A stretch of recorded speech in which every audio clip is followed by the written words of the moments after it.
Com a graça e a paz do nosso Senhor Jesus, sempre, né? Amém?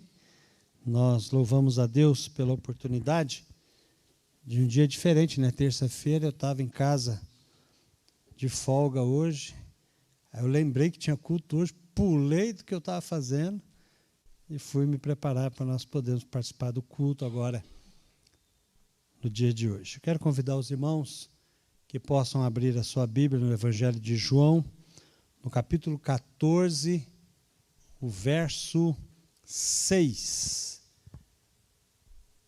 que é a divisa da nossa campanha de missões nacionais.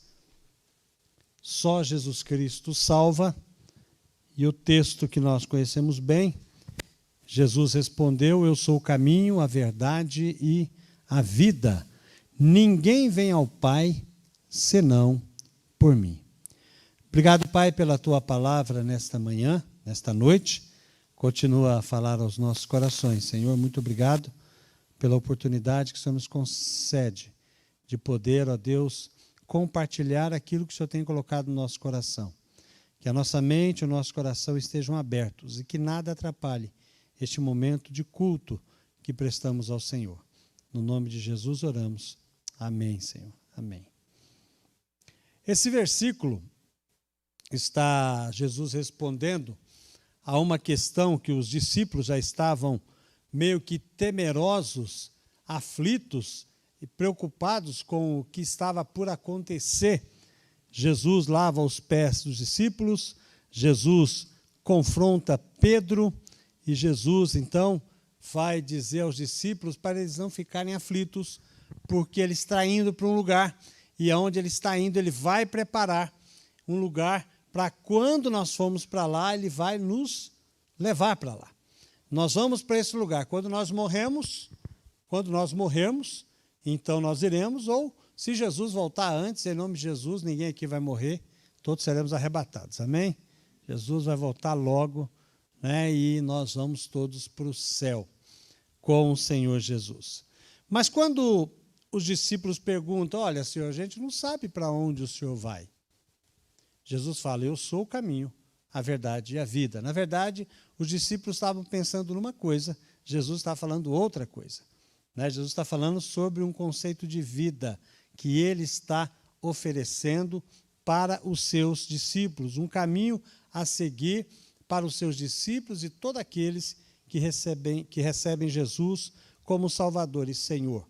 Mas o texto em si que nós lemos, né, que nós já sabemos de cor, Jesus respondeu: eu sou o caminho, a verdade e a vida, ninguém vem ao Pai senão por mim. Talvez você, como eu, que já tem uma caminhada cristã aí de 43 anos de vida cristã, alguns um pouco mais, outros um pouco menos, mas a verdade é que a gente, na nossa caminhada, alguns textos vai ficando meio que automático na nossa vida. A gente não para pensar direito. A gente fala, a gente cita, é importante, mas a gente passa meio que batido. Textos bíblicos que talvez nós pregamos ou falamos para outras pessoas, que causam um impacto tremendo na vida das pessoas, às vezes não causa tanto impacto na nossa vida. Isso a gente precisa se preocupar, a gente precisa estar atento com a palavra, a profundidade da palavra de Deus. Eu lembro que eu ia numa empresa uma vez por semana. Eu ia compartilhar lá a palavra de Deus durante 15 minutos. Eu tinha 15 minutos num escritório, numa empresa alemã, e eu poderia compartilhar a palavra de Deus 15 minutos. Arroz com feijão.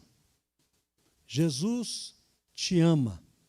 Né? Jesus, porque Deus amou o mundo de tal maneira que deu seu Filho unigênito para que todo aquele que nele crê não pereça, mas tenha vida eterna, porque Jesus ama você. Quando a gente lia o Pai Nosso que está no céu, eu li o Pai Nosso e eu falava: isso é um conceito de vida, é um espírito de vida que Deus quer dar para nós, que Ele mostra que Ele é Deus, Ele é Pai, Ele não nos trata como filhos bastardos, mas Ele nos trata como Deus que nos ama. As pessoas choravam, né? Homens de terno e gravata, executivos lá, aquelas mulheres bem arrumadas, chiquetosas assim, né? Salto altão assim, trabalhando, e as pessoas choravam porque as pessoas estão carentes da palavra de Deus. E, às vezes, essa sensibilidade nos falta, às vezes. Por isso que é bom a gente pensar na palavra, meditar na palavra, mesmo nos textos bastante conhecidos, quando nós temos como esse que está aqui à nossa frente. Porque quando nós lemos o texto, nós aprendemos que Cristo é tudo para o cristão. Mas esse tudo significa o quê? Cristo é o caminho. Cristo é o caminho que leva para onde? Para o céu. Ele é o caminho que nos conduz precisamente para a presença de Deus. O que Jesus fez na cruz por nós, nos faz com que nós possamos ter um acesso direto a Deus. O profeta Isaías declara no Salmo 43, verso 19, eis que faço uma coisa nova. Agora mesmo ela está saindo à luz. Será que vocês não percebem? Eis que porei um caminho no deserto e rios nos lugares áridos. O que Isaías está dizendo é que Deus iria preparar um caminho, ia colocar um caminho aonde não tem caminho. Ele ia oferecer às pessoas uma opção de ter uma caminhada com Deus. Ele ia oferecer às pessoas que estavam perdidos, que não sabiam para onde iam caminhar, para onde seguir, está dando uma opção para as pessoas seguirem. Esse caminho, que é um caminho que ele nos concede, como ele vai dizer ao povo de Israel, lá no livro de Deuteronômio, que ele vai dizer, olha, eis que eu ponho diante de vocês bênção e maldição, vida e morte. Vocês podem escolher o que vocês querem. E ele vai dizer, olha, mas eu digo a vocês, escolham a bênção, escolham a vida, escolham o caminho que eu estou oferecendo a vocês. Por isso que quando nós pensamos no caminho que vai para o céu, é o caminho que nos conduz para Deus. Esse caminho, ele é um caminho que vai para o céu, mas também é um caminho estreito. Não é um caminho fácil de seguir. A vida cristã, como ela tem que ser seguida, como ela tem que ser caminhada, é uma vida muito difícil de ser feita. Não é para qualquer um. E não é uma vida fácil. A vida cristã e o caminho que o Senhor nos oferece é um caminho onde nós vamos na contramão da realidade desse mundo. É você, às vezes alguém falou assim, olha, o diabo não existe. Aí alguém falou assim, se você aceitar Jesus como Salvador, você vai dar virar para trás e voltar para Deus, e quando você voltar para Deus, você vai dar de cara com o diabo. Porque aí as dificuldades vão aparecer. Aí as lutas vão aparecer. Mas as lutas que nós enfrentamos não é somente as barreiras, as dificuldades, não é só o que o diabo coloca, é o nosso próprio coração pecaminoso. É a nossa mente pervertida que precisa ser transformada, que precisa ser convertida a Deus. E isso é obra do Espírito. E mesmo quando o Espírito Santo salva a nossa vida, o nosso corpo, a nossa carne, ela não se converte. Ela continua ainda tendenciosa ao pecado. Quando eu falo carne, eu estou dizendo corpo, mas também estou dizendo emoções, coração. Tudo isso precisa ser abafado, precisa ser calado para que nós, na nossa vida espiritual, possamos, então, ser abençoados. 2 Coríntios, capítulo 10, o verso 4 e o verso 5, diz o seguinte, porque as armas da nossa luta não são carnais, embora nós lutamos contra elas não são as armas, mas poderosas em Deus, para destruir fortalezas, as fortalezas que nós temos dentro do nosso coração. Quando Deus nos orienta a seguir a um caminho, e nós queremos seguir esse caminho, mas nós não, muitas vezes, erramos, tropeçamos, caímos, isso são fortalezas que são construídas por nós mesmos, com a ajuda do arquiteto diabo, que cria essas fortalezas para que a gente não consiga fazer a vontade do Senhor. E a nossa luta no caminho estreito é exatamente essa, destruir essas fortalezas, criadas por nós e pelo nosso inimigo. Então, nós destruímos raciocínios falaciosos e toda a arrogância que se levanta contra o conhecimento de Deus. Toda a arrogância que nós temos no nosso coração, isso tem que ser destruído. E isso não é fácil. E isso leva a vida inteira na nossa caminhada. Por isso que o caminho é estreito. Por isso que a todo momento a gente levando a nossa mente cativa e todo o pensamento à obediência a Deus. É interessante isso, porque a gente quer fazer a nossa própria vontade. E Paulo está fazendo o seguinte: você deve acorrentar a sua vontade, acorrentar a sua mente e arrastar ela, ou jogar ela nas costas, pegar lá aos pés da cruz e jogar ela aos pés da cruz do Senhor, para que nós possamos vencer a nossa caminhada cristã. Por isso que o caminho é estreito, mas é o caminho que conduz à vida.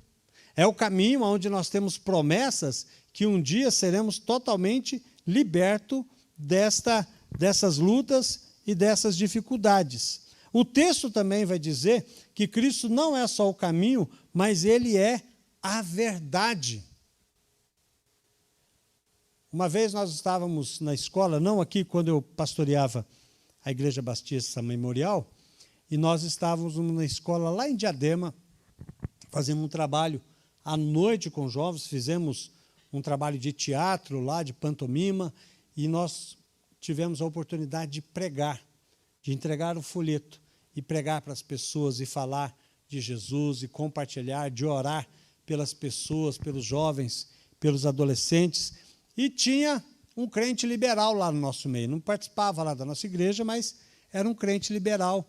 E quando uma irmã estava assim, alegremente compartilhando o evangelho, ele disse o seguinte para ela, na frente da pessoa que ela estava, ele falou assim: olha, não imponha a sua verdade a ele.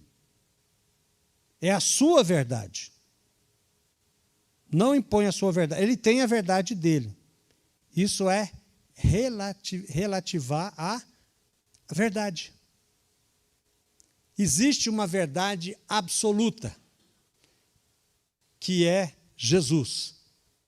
Existe a verdade que é suprema, que tem que prevalecer em nossas vidas, que é o Senhor Jesus. E o que a pessoa estava fazendo é exatamente pregando a verdade, dizendo à pessoa com todas as palavras o seguinte: se você não confessar Jesus como Salvador e Senhor da sua vida, você vai para o inferno.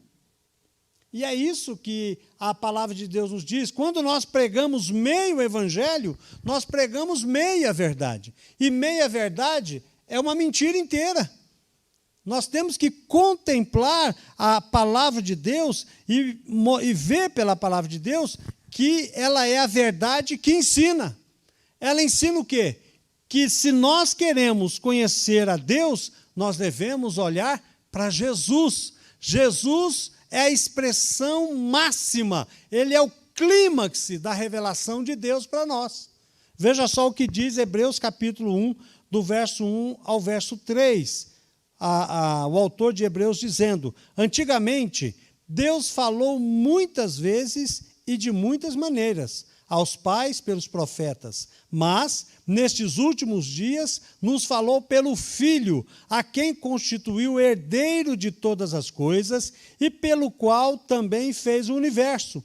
O Filho é o resplendor da glória de Deus e a expressão exata do seu ser, sustentando todas as coisas pela sua palavra poderosa. Depois de ter feito a purificação dos pecados, assentou-se à direita da majestade nas alturas. Ele é corretamente chamado de Deus. É isso que Jesus é. A verdade que ele nos ensina é que ele é o próprio Deus. E Tomé foi feliz no capítulo 20 de João, no verso 28, quando ele declara a Jesus: Senhor meu e Deus meu. Então, nós aprendemos pela palavra de Deus essa verdade que nos ensina que Ele é o próprio Deus. Ele é a verdade que liberta. Nos liberta da dúvida, nos liberta do medo, nos liberta da condenação do pecado, nos liberta da influência do pecado e um dia nos libertará da presença do pecado. Esse é o nosso Senhor. A palavra de Deus nos diz, e Ele vai dizer, não foi o Bolsonaro que disse, quem disse foi Jesus. Em João capítulo 8, no verso 31, então Jesus disse aos judeus que haviam crido nele, se vocês permanecerem na minha palavra, são verdadeiramente meus discípulos e conhecerão a verdade, e a verdade os libertará. E ele vai continuar, e eles responderam, os judeus responderam, somos descendência de Abraão e jamais fomos escravos de ninguém. Como você pode dizer que seremos livres? Jesus respondeu, em verdade lhe digo que todo que comete pecado é escravo do pecado. O escravo não fica sempre na casa. O filho, sim, fica para sempre. Se, pois, o filho os libertar, vocês serão verdadeiramente livres. É interessante que Jesus nos liberta de tantas coisas e Jesus nos liberta da mentira e do engano. Os judeus estavam dizendo para ele o seguinte, nunca fomos escravos de ninguém, sempre foram escravos, sempre foram. E continuavam escravos, e Jesus está dizendo que se ele libertasse, verdadeiramente essas pessoas seriam livres. Jesus nos liberta do nosso coração mentiroso e dos enganos de Satanás. Por isso que ele é a verdade que nos liberta. E em terceiro lugar, o texto diz que Jesus é a vida, Cristo é a vida, ele é a vida que restaura. Ele pode restaurar uma vida perdida pelos vícios nas drogas, no álcool, de viver nas ruas. Nós olhamos tantas pessoas que estão nas ruas e a maioria delas que estão em condição de rua é por questão de bebida, é por questão de drogas. E se Jesus entrar na vida dessas pessoas, se essas pessoas abrirem a porta do coração, Ele é capaz de restaurar. Ele pode restaurar a vida de alguém que está enferma. Ele pode fazer? Pode fazer. Eu conheci gente que foi restaurada, eu conheci gente que foi curada, e de todo jeito Ele pode restaurar as nossas vidas. Ele também pode restaurar um casamento que está destruído, um relacionamento onde não há amor, onde morreu o amor. Deus é capaz de ressuscitar. É a palavra dele que nos diz, é a garantia que nós temos. Jesus é a vida, aquele que tem a vida em si mesmo. Ele é a ressurreição e a vida eterna. São verdades profundas que nós devemos guardar no nosso coração e não esquecer, não somente fazendo uma leitura superficial. E, finalmente, Cristo é a vida que dá a vida. Ele é fonte e o doador da vida. Aquele que veio para que tenhamos uma vida em abundância.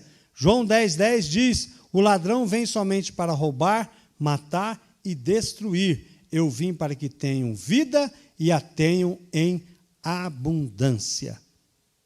Deus nos dá tudo o que precisamos para ter uma vida abençoada e feliz.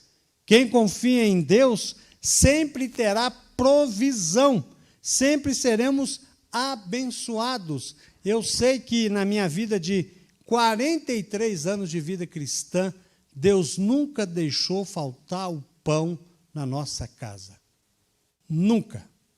A minha família, nós nunca passamos fome. Deus sempre nos abençoou. Talvez não comia picanha, mas nunca faltou o ovo. Um dia alguém lá em casa perdeu o emprego, meu pai disse, preocupa não, filho, comprei uma caixa de ovo com 50 ovos, tem ovo para a gente comer à vontade, carne branca, não se preocupe. Mas Deus nunca nos deixou faltar nada para que nós pudéssemos ser abençoados. Por isso que Ele supre todas as nossas necessidades. Deus promete nos dar não só uma vida abundância em bens ou em alimento, mas também Ele nos dá amor, paz, graça e alegria. Salmo 16, verso 11 diz que na presença do Senhor há plenitude de alegria. Por isso que nós podemos confiar no nosso Senhor e Salvador. A salvação de Jesus traz abundâncias de bênçãos para a nossa vida. É bom nós apresentarmos isso às pessoas quando nós pregarmos a Jesus, pregarmos o Evangelho do Senhor Jesus, dizendo que Jesus disse: eu sou o caminho, a verdade e a vida. A melhor forma de expressarmos isso é na nossa própria vida. A melhor pregação que você pode fazer não é somente demonstrar com a sua vida, mas é contar às pessoas o que Deus tem feito na sua vida.